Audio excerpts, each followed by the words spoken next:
ஆண்டவராகிய இயேசு கிறிஸ்துவின் இனிய நாமத்திலே உங்களை வாழ்த்துகிறேன். இந்த நாளிலும் கூட உங்களோடு இணைந்து தியானிக்கும்படி நான் தெரிந்து கொண்ட வேத பகுதி யோவான் எழுதின சுவிசேஷம் 2வது அதிகாரம் 5வது வசனம். அவருடைய தாய் வேலைக்காரரை நோக்கி, அவர் உங்களுக்கு என்ன சொல்லுகிறாரோ அதன்படி செய்யுங்கள் என்றாள். இயேசு கிறிஸ்துவனுடைய தாயாரும் இயேசு கிறிஸ்துவும் இயேசு கிறிஸ்துவின் சீஷர்களும் ஒரு கல்யாண வீட்டிற்கு அழைக்கப்பட்டிருந்தார்கள். கானா ஊர் என்கிற அந்த ஊரில் அங்கே ஒரு குறிப்பிட்ட ஒரு சூழ்நிலை ஏற்படுகிறது, ஒரு குறைவு ஏற்படுகிறது. அந்த குறைவானது ஆண்டவரிடத்தில் சொல்லப்படுகிறது. மரியாள் அந்த குறைவை கண்டுபிடித்து இயேசுவிடத்தில் வந்து அவர்களுக்கு திராட்சரசம் இல்லை, குறைவுபட்டது என்று பேசுகிறாங்க. அப்பொழுது இயேசு கிறிஸ்து வந்து, ஸ்திரீயே, எனக்கு உனக்கு என்ன, என் வேலை இன்னும் வரவில்லை என்று சொல்கிறாரு. உடனே மரியாள் அங்குள்ள வேலைக்காரர்களை பார்த்து அவங்க சொல்கிறாங்க, அவர் உங்களுக்கு என்ன சொல்லுகிறாரோ அதன்படி செய்யுங்கள். மரியாளை குறித்த வேத பகுதிகளில் எனக்கு பிடித்த ஒரு பகுதி இந்த வசனம்தான். ஏனென்று சொன்னால் இது ஒரு அருமையான ஒரு சுவிசேஷ பகுதி. மரியாள் வேலைக்காரரை சரியாக இயேசுவினிடத்திலே நடத்துகிறதை நம்ம இங்கே பார்க்கலாம். இயேசுவின் தாயாக இருந்தாலும் அங்கே அவங்க எந்த விதமான ஒரு அட்வான்டேஜ் எடுக்காமல் அவங்க ஒரு ரிக்வெஸ்ட் வைக்கிறாங்க இயேசுவினிடத்தில். அவங்களுக்கு திராட்சரசம் குறைவுபட்டுருச்சு, அவங்களுக்கு இல்லை அப்படின்னு சொல்லும் பொழுது இயேசு ஏதாவது செய்வார் என்று எதிர்பார்க்குறாங்க. ஆனால் இயேசு கிறிஸ்து வந்து waiting for the time of God, கடவுளுடைய வேலைக்காக என் வேலை இன்னும் வரலை அப்படின்னு சொல்லி அவர் வெயிட் பண்ணுறாரு. அப்போ அவங்களுக்கு இயேசு ஏதாவது ஒரு அற்புதம் செய்ய போகிறார் அப்படிங்கிறது புரியுது. இதுதான் முதலாவது அற்புதம். ஆனால் அந்த அம்மாவுக்கு தெரியுது. ஆகவே வேலைக்காரரை பார்த்து, அவர் உங்களுக்கு என்ன சொல்லுகிறாரோ அதன்படி செய்யுங்கள் என்று சொல்லுகிறதை நம்ம பார்க்குறோம். அப்போது இந்த நாளிலே நம்ம தியானிக்கிற காரியமானது என்ன அப்படின்னு சொன்னால், இயேசு என்ன சொல்லுகிறாரோ அதை செய்தோம் என்று சொன்னால் அங்கே குறைவுகள் நிறைவாயிரும், அற்புதம் நடக்கும். எனக்கு அன்பான தேவனுடைய பிள்ளையே, உங்கள் வாழ்க்கையில் அல்லது என்னுடைய வாழ்க்கையில் அல்லது நம்முடைய வாழ்க்கையில் நாம் இயேசு சொல்லுகிறவைகளை கேட்டு அதன்படி செய்கிறோமா என்று சொல்லி நம்ம கவனித்து பார்க்க வேண்டும். நான் ஊழியத்தின் பாதையில் ஒரு சிலரை நான் கவனிச்சிருக்கிறேன். அவங்க வந்து ஆண்டவரிடத்தில் ஆசீர்வாதம் வேண்டும் என்று நினைப்பாங்க, வாழ்க்கையில் ஒரு செழிப்பு வேண்டும் என்று நினைப்பாங்க. தேவன் இதை தருவாரா என்று சொன்னால் நிச்சயமாய் தருவார். அவர் ஐஸ்வர்ய சம்பன்னர் தான். அவர் வந்து நிச்சயமாக உதவி செய்கிறவர், எளியவனை ஒரு குப்பையிலிருந்து உயர்த்துகிற தேவன் என்று வேதம் சொல்லுகிறது. கர்த்தருடைய ஆசீர்வாதமே ஐஸ்வர்யத்தை தரும் என்று வேதம் சொல்லுகிறது. நீதிமான் பனையை போல செழிப்பான் என்று வேதம் சொல்லுகிறது. எல்லா ஆசீர்வாதங்களும் அவர்கிட்டருந்து வரும், அதில் சந்தேகம் இல்லை. ஆனால் அந்த தேவனுடைய வார்த்தையின்படி நடக்க வேண்டும் என்று சொல்லப்படும் பொழுது அதற்கு கீழ்ப்படிந்து நடக்கிறவர்கள் மிக சிலர் தான். அநேகர் என்ன செய்வாங்கன்னு சொன்னால், தங்களால் தேவன் சொல்லுகிற வார்த்தைக்கு கீழ்ப்படிய முடியாது என்பதை அறிந்து கொண்டு ஏதோ ஒரு சூழ்நிலையில் தங்களை கடினப்படுத்தி கொள்வாங்க. இருதயத்தில் கடினமாக இருந்து அதுக்கு கீழ்ப்படிய மாட்டாங்க. ஆனால் வியப்பான ஒரு விஷயம் என்னன்னு சொன்னால், அகெயின் அண்ட் அகெயின் ஆண்டவர் தங்களை ஆசீர்வதிக்க வேண்டும் என்று சொல்லுவாங்க, புலம்புவாங்க, ஜெபிப்பாங்க, இன்னும் உபவாசம் கூட பண்ணுவாங்க. ஆனால் அப்படி தேவனிடத்திலிருந்து காரியங்களை பெற முடியாது. இன்னும் நான் உங்களுக்கு ஒரு ரகசியத்தை நான் சொல்லுறேன். ஆண்டவர் உங்களுடைய வாழ்க்கையில் ஒரு குற்றத்தை அல்லது ஒரு பாவத்தை உணர்த்துகிறார் என்று வைத்துக்கொள்ளுங்களேன். அந்த காரியத்தை நீங்கள் சரி செய்யாமல் அடுத்த கட்டத்துக்கு நீங்கள் நகர முடியாது. நகர முடியாது. இப்போது பரீட்சை எழுதும் பொழுது சிலர் என்ன செய்வோம் அப்படின்னு சொன்னால், நமக்கு சொல்லி விடுவாங்க. தெரியலேன்னு வச்சுக்கிட்டே இருக்காத, தெரிஞ்ச கொஸ்டினுக்கு உரிய பதில்களை எழுதிக்கிட்டே இரு. தெரியாததுக்கு கடைசியில் எழுது. அப்போ நம்ம என்ன செய்கிறோம்? தெரிந்ததா எழுதுகிறோம். ஒன்று தெரியுது எழுதுகிறோம். அடுத்த கொஸ்டின் தெரியலையே, அப்போ அதை விடு, அடுத்தது எழுதுவோம். இப்படி நம்ம ஸ்கிப் பண்ணி போய்கிட்டே இருக்கிறோம் பார்த்தீங்களா? இது ஒரு அந்த பரீட்சை எழுதுகிற காரியத்தில் ஒரு அற்புதமான ஒரு ஞானம், ஒரு வழிநடத்தல், நல்ல ஆலோசனை. ஆனால் இதைப்போல நாம் ஆவிக்குரிய ஜீவியத்தில் தேவனிடத்தில் நம்ம நடந்து கொள்ள முடியாது. அவர் ஒன்றை பின் பாயிண்ட் பண்ணுறாருன்னு சொன்னால், ஒரு காரியத்தை அவர் விளக்குறாரு, இதை சரிப்படுத்து சீர்படுத்துன்னு சொல்கிறாருன்னா, இல்லை ஆண்டவரே இதை நம்ம அப்புறம் பார்க்கலாம், வேறு சில காரியங்களை நம்ம இப்போ கவனிப்போம் அப்படின்னு சொல்லி நீங்கள் ஷிஃப்ட் ஆக முடியாது. அவர் அந்த லெவலுக்கு அடுத்த லெவலுக்கு உங்ககிட்ட வர முடியாது. ஏன்னு சொன்னால், நீங்கள் அந்த முதல்ல அவர் சொன்ன காரியத்துக்கு கீழ்ப்படியவில்லை. அவர் உங்களுக்கு என்ன சொல்லுகிறாரோ அதன்படி செய்யுங்கள். அவ்வளோதான் கிறிஸ்டியானிட்டி. இயேசு என்ன சொல்லுகிறாரோ அதன்படி செய்யணும். இயேசு என்றால் யார்? வார்த்தை தான் மாமிசமானது. மாம்சத்தில் வெளிப்பட்ட இறைவன், அவருக்கு பெயர் இயேசு கிறிஸ்து. இன்றைக்கு நம்முடைய கையில் வேத புஸ்தகத்தில் இருக்கிற தேவனுடைய வார்த்தைகள் தான் இயேசு கிறிஸ்து. ஆவியானவர் அதில் இணைந்து கொள்ளும் பொழுது ஜீவனுள்ள வார்த்தைகளாய் மாறுகிறது. இயேசு வெளிப்படுகிறார். அப்போது இந்த வேத வசனங்களுக்கு நம்ம கீழ்ப்படியும் பொழுது ஆட்டோமேட்டிக்காக நாம் இயேசுவுக்கு கீழ்ப்படுகிறோம் என்று அர்த்தம். அவர் சொல்லுகிறது எல்லாம் இதில் எழுதப்பட்டிருக்கிறது. இதை செய்யுங்க, இதை செய்யாதீங்க என்று அவர் விளக்கமாக எழுதி கொடுத்திருக்கிறார். அதையெல்லாம் நம்ம அப்படியே கீழ்ப்படிந்து அவர் உங்களுக்கு என்ன சொல்லுகிறாரோ அதன்படி செய்யுங்கள் என்கிற ஃபார்முலாவை யூஸ் பண்ணி வேதம் சொல்லுகிற காரியத்துக்கு எல்லாம் நம்ம சரி சரி சரி என்று சொல்லி தெய்வ பயத்தோடு கீழ்ப்படியும் பொழுது பாருங்கள், அற்புதங்கள் ஆட்டோமேட்டிக். அற்புதங்கள் அற்புதமாய் நடந்துடும். எந்த கவலையும் உங்களுக்கு தேவையில்லை. அங்கே பாருங்கள், தண்ணீரானது திராட்சரசமாய் மாறுகிறது.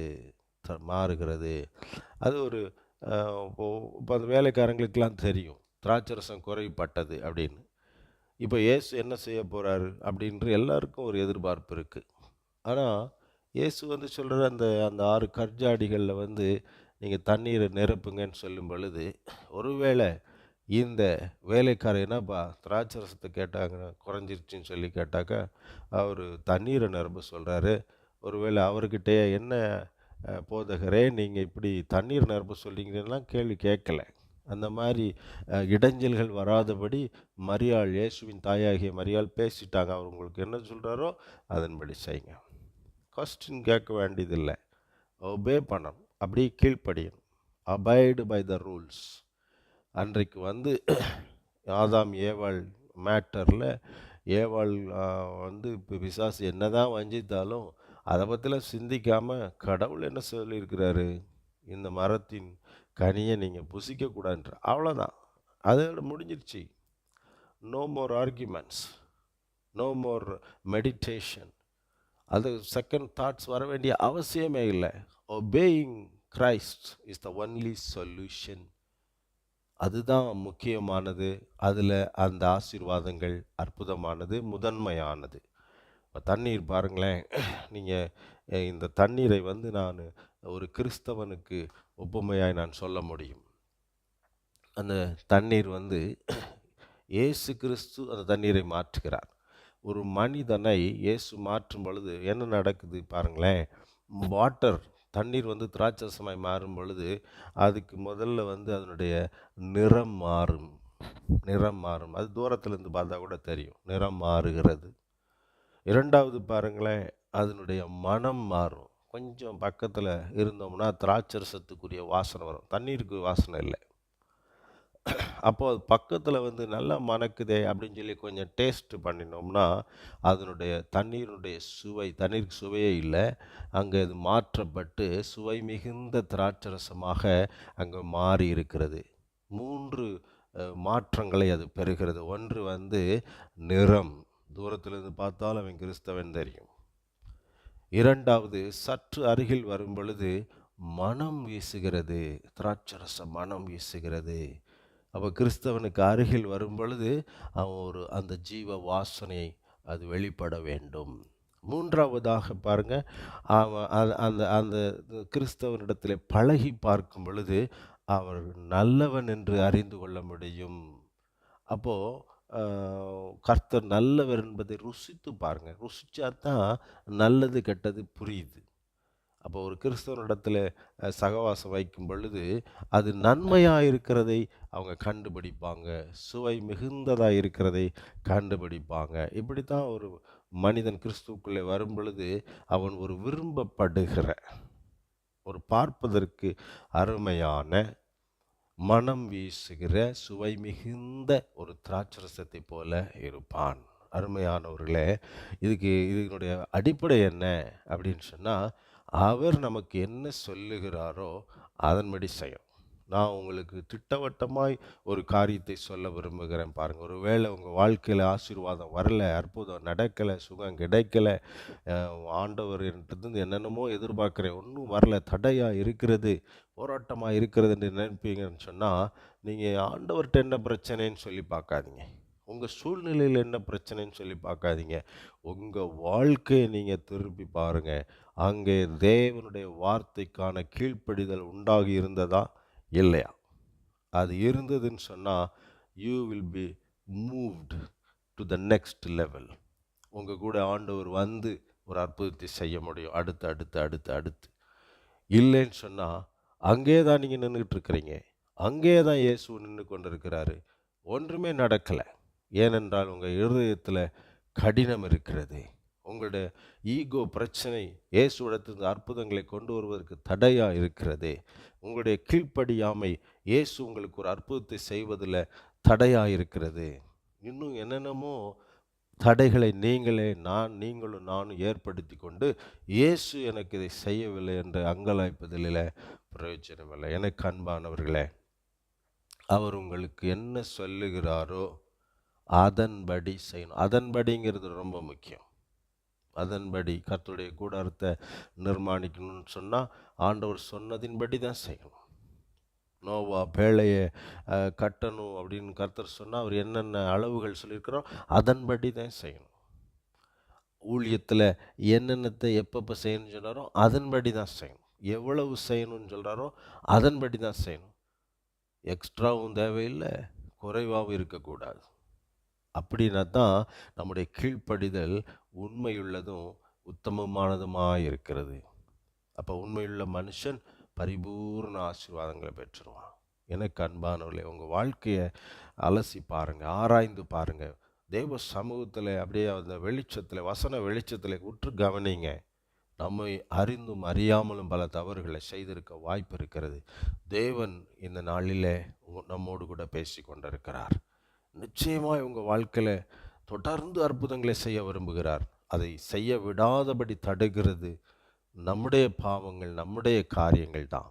அதை நீங்கள் சரிப்படுத்தும் பொழுது இந்த உலக வாழ்க்கையில் முடிவு பரியந்தம் ஆண்டவருடைய அற்புதங்களை பெறுகிற ஜனமாய் நீங்கள் இருப்பீங்க.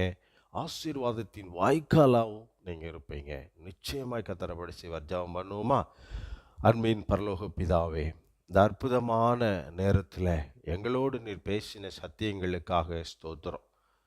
நீர் எங்களுக்கு என்ன சொல்லுகிறீரோ அதன்படி செய்ய நாங்கள் கவனமாக இருப்பதற்கு எங்களுக்கு கற்றுத்தாரும். எங்களுடைய பலவீனங்களை குறித்து நீர் பரிதவிக்கிற தேவனாயிருக்கிறீர். எங்களுடைய பலவீனத்தில் உம்முடைய பலன் பூரணமாய் விளங்கட்டும் என்று நாங்கள் ஜெபிக்கிறோம் ஐயா. எங்கள் வாழ்க்கையின் மூலமாக உமக்கு சாட்சியாக இருக்கிற சந்தர்ப்பங்களை ஏற்படுத்தி கொடுப்பீராக. என்னோடு இணைந்து ஜெபிக்கிற அன்பு பிள்ளைகள் ஒவ்வொருவருடைய வாழ்க்கையிலும் தேவ ஆவியானவர் கிரியை செய்து அற்புதங்களை நடப்பிப்பீராக.